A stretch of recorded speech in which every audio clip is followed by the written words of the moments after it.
আসসালামু আলাইকুম সম্মানিত ভিউয়ার্স। জীবনের ১ম সাদা পাসপোর্টে মালয়েশিয়া যাওয়ার উদ্দেশ্যে রওনা হই বাসা থেকে।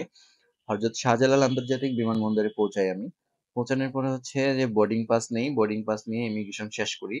ইমিগ্রেশন শেষ করার সময় আমাকে কিছু প্রসেস মেইনটেইন করতে হচ্ছে।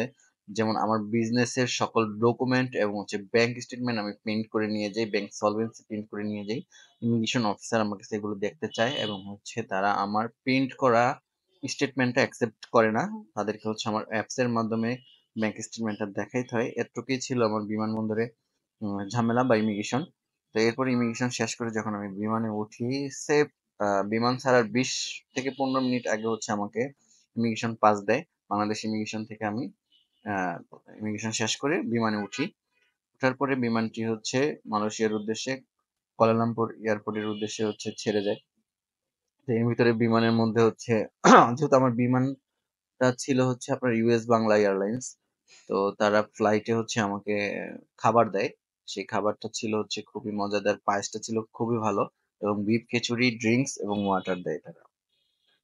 তো আমি হচ্ছে মালয়েশিয়ার উদ্দেশ্যে রওনা হইলাম। মনের ভিতরে একটু ভয়, ভয় কাজ করতেছিল। কারণ হচ্ছে জীবনের ১ম ইন্টারন্যাশনাল একটা ট্রিপ। তারপর হচ্ছে মালয়েশিয়ান ইমিগ্রেশন খুব হার্ড শুনছি সবার মুখে। তো মালয়েশিয়ায় যাওয়ার পরে বাংলাদেশটা আমি যেভাবে বাংলাদেশ ইমিগ্রেশন যেভাবে যতটা হার্ড ছিল আমার জন্য, মালয়েশিয়া তার চাইতে অনেক মানে খুবই সফট ছিল আমার জন্য। জাস্ট ওরা আমার পেপারস গুলো দেখতে চাইছে এবং হচ্ছে আমার ticket, return, hotel booking just এগুলো দেখেই হচ্ছে আমি ইমিগ্রেশনটা শেষ করি। তো খুবই ভালোভাবে আমি মালয়েশিয়া পৌঁছাই।